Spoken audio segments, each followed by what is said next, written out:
Hello, hello, bonjour à toutes.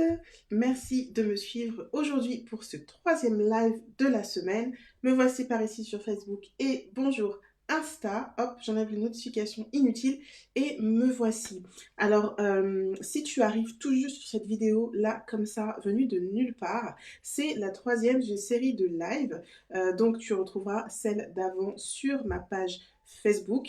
Le premier jour, nous avons parlé des 3 erreurs que tu fais le plus souvent quand tu communiques et comment faire pour y remédier. Et notamment, on a vu l'importance de faire simple et de travailler surtout ton message, le contenu de ton message. Hier, on a vu justement comment travailler ce contenu en étant authentique, en étant toi-même et surtout en prenant du plaisir. Et pour ça, je t'expliquais l'importance et comment faire pour préparer les choses en amont de façon à ce que tu sois vraiment sereine et tu puisses laisser place à ton intuition sans te sentir overbooké, sans te sentir chargé parce que tu es en maîtrise des choses, en maîtrise de ton temps, en maîtrise de tes activités.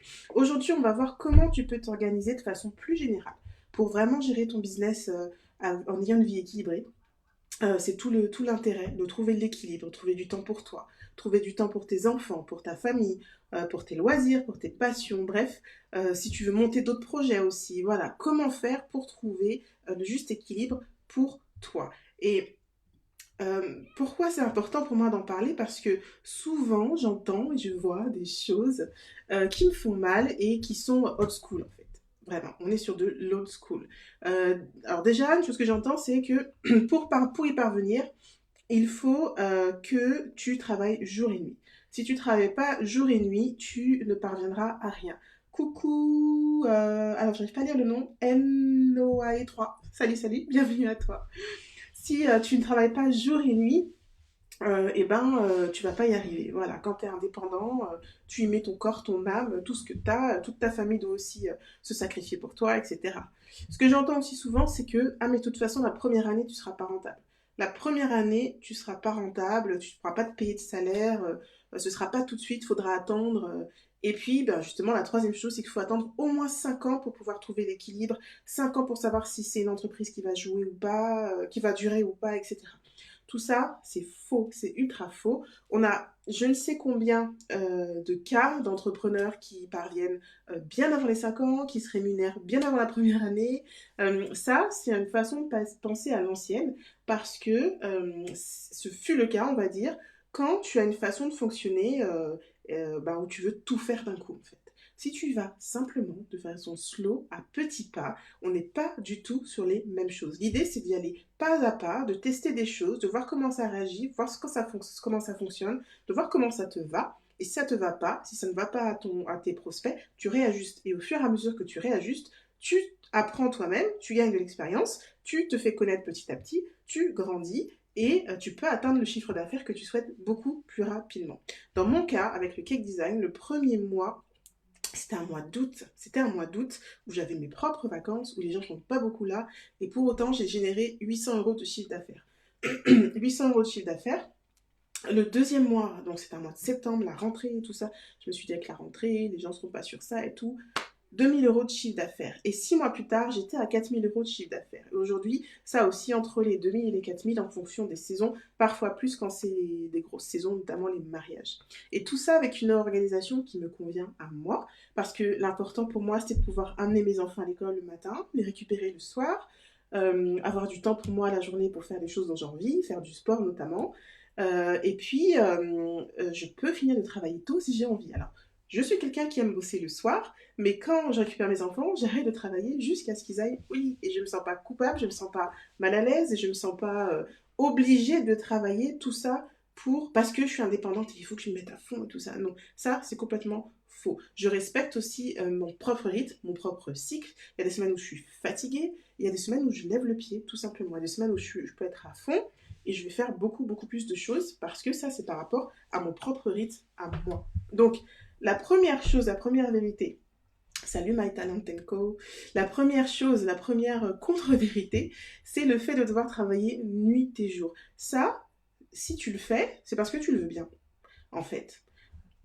C'est à toi de décider ce que tu veux faire. Si tu veux travailler la nuit parce que tu n'arrives mieux à travailler la nuit, ok. Si Effectivement, si tu es encore salarié et que bah, la journée tu bosses, quand tu rentres le soir, tu as des choses à faire à la maison et tu n'as que la nuit, entre guillemets, ou le week-end pour travailler.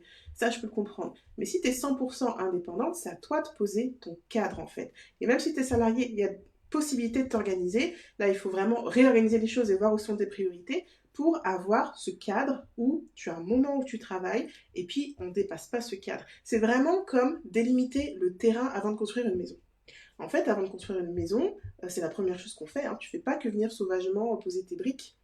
D'abord, on délimite le terrain. Où c'est chez toi, où c'est chez le voisin. Et on ne rentre pas chez toi comme ça, pas sans autorisation. Donc ça, il faut que tu le définisses. C'est à toi d'être carré en fait. C'est quoi tes horaires? C'est quoi ce que tu négocies, ce que tu négocies pas? C'est quoi par exemple tes délais de commande? C'est quoi tes délais de paiement? Toutes ces choses-là, ça fait partie du cadre que tu dois te poser, tant dans ta gestion de ton temps perso que dans la gestion de ton entreprise. Quelles sont les choses que tu acceptes? Quelles sont les choses que tu n'acceptes pas ou que tu n'acceptes plus? Et quand j'accompagne des femmes en coaching, c'est la toute première chose qu'on voit ensemble. Je leur demande déjà si tout est possible, quelle serait ta vie idéale? Ce serait quoi ton organisation idéale? Et souvent, il y a le ah, et puis, ben, j'aimerais bien avoir le temps de faire ci, avoir le temps de faire ça, faire ci, faire ça. Et ben, on pose ça en premier. Ce sont tes grosses pierres, c'est le plus important. On le pose ainsi. On définit ta journée idéale. Ce serait quoi pour toi, la journée de tes rêves, où tu sais qu'à la fin, tu te dis, ok, j'ai fait tout ce que j'avais à faire, j'en suis hyper contente. Et c'est à partir de ça qu'on construit. C'est à partir de ta journée idéale, de ta vie idéale.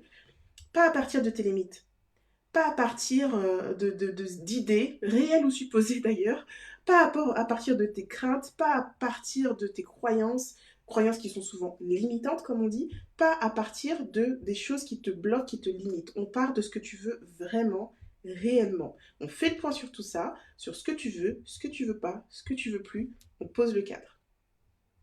Bienvenue à toi, Missy Chic en Pagne. Ensuite, la deuxième chose, c'est sur la question de la rentabilité. Oui, et qu'en gros, que la première année, tu peux t'asseoir sur ton salaire, tu ne dégageras pas de salaire avant un moment, etc., etc. Si tu commences avec cette idée, tu commences perdante, tout de suite. Parce que c'est un peu comme si tu fais une course, en fait. Tu cours, tu t'engages dans une course, mais tu te dis, de toute façon, tu ne vas pas arriver au bout. De toute façon, tu ne vas pas gagner. À quoi ça sert, du coup, de faire tous ces efforts? C'est pas la peine, reste dans les gradins, regarde les autres courir, tu vois. Non, quand tu t'engages dans une course, tu fais tout ton possible pour gagner. Tu vas peut-être pas finir la première, mais tu vas mettre tout ton cœur, toute ton âme, tu vas donner le meilleur de toi-même pour aller jusqu'au bout, franchir la ligne. Avec ta puissance à toi, ta force à toi, ton énergie à toi, mais tu vas donner tout ton possible. Sinon, il y a pas d'intérêt d'y aller, quoi. Donc, c'est pareil avec ton entreprise. Comment tu veux gagner? Comment tu veux gagner? Est-ce que tu t'es fixé un salaire? C'est ça la deuxième étape, de te dire, mais combien je veux gagner en fait? Qu'est-ce que je veux réaliser avec mon entreprise comme chiffre, pas comme chiffre d'affaires, comme salaire? Combien tu veux dans ta poche? Combien tu veux sur ton compte perso chaque mois? C'est comme quand tu es salarié, hein. Ça fait partie du contrat. C'est partie du contrat de base. Quand tu as un entretien pour être embauché quelque part, dans le contrat, il y a clairement le salaire. Ça fait partie d'un élément de base. Sans ça, tu ne commences pas à travailler si tu ne sais pas combien tu seras payé, si on ne te dit pas comment tu seras payé. Et tu perçois ce salaire même avant d'être 100% opérationnel. Donc ne te dis pas, oh c'est normal, je viens de commencer, je peux pas gagner, de toute façon je suis pas encore au top, je suis pas encore comme celle-ci, je suis pas encore comme celle-là. Tu es juste comme toi et tu es juste à ton niveau, c'est ce qui compte. Donc il faut que tu fasses la même chose en tant qu'indépendante. Tu te fixes ton propre salaire. Alors j'ai vu un petit message de salarié justement. Coucou, moi je suis salariée à temps plein, c'est My Talent Co. Et j'ai énormément de mal à m'organiser et cadrer mon travail.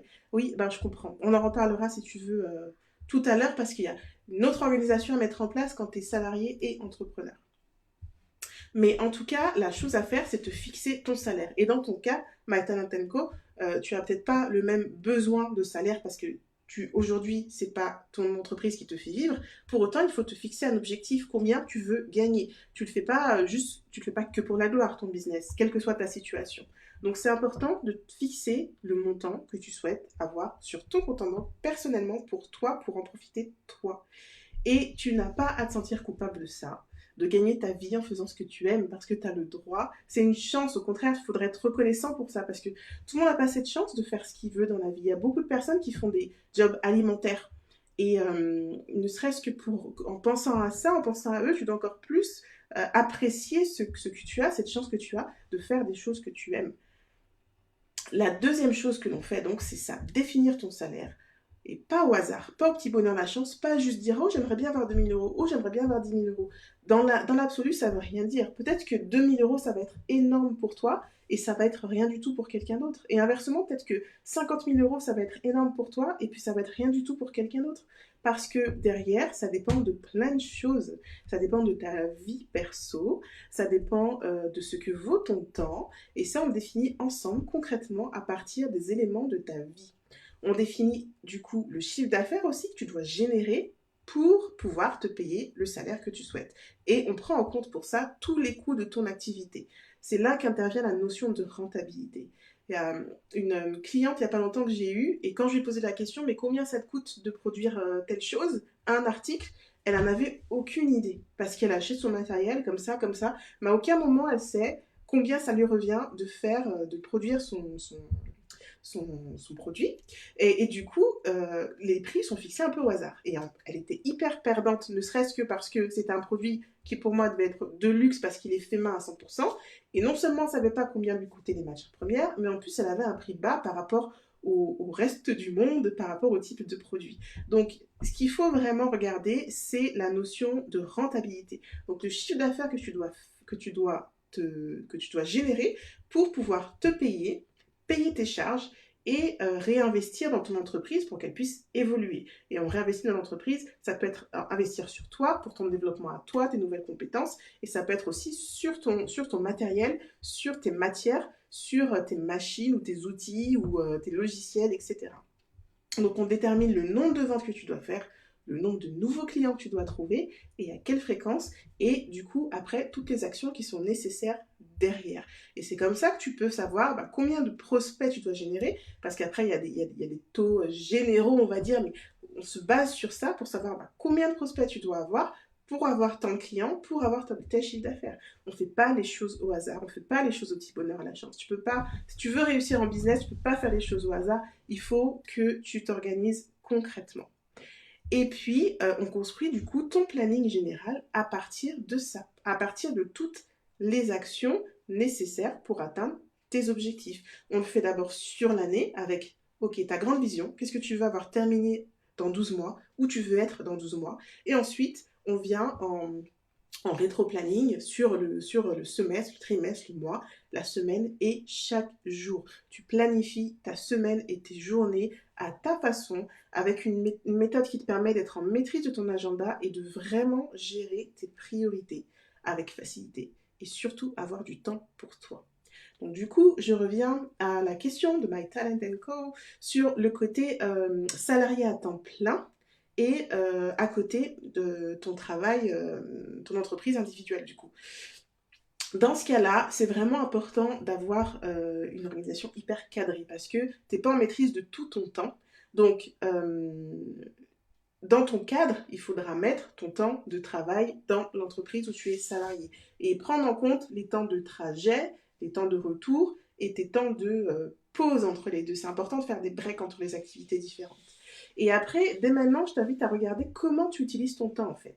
Qu'est-ce qui se passe en dehors du temps où tu es, donc où tu te prépares pour aller travailler jusqu'à ce que tu reviennes et que tu sois en mode je suis là maintenant pour mon temps à moi.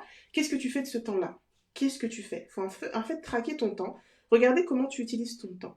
Et tu serais surprise de voir le temps que tu gaspilles sur certaines choses qui ne sont pas essentielles. Donc déjà, regarde ce que tu fais.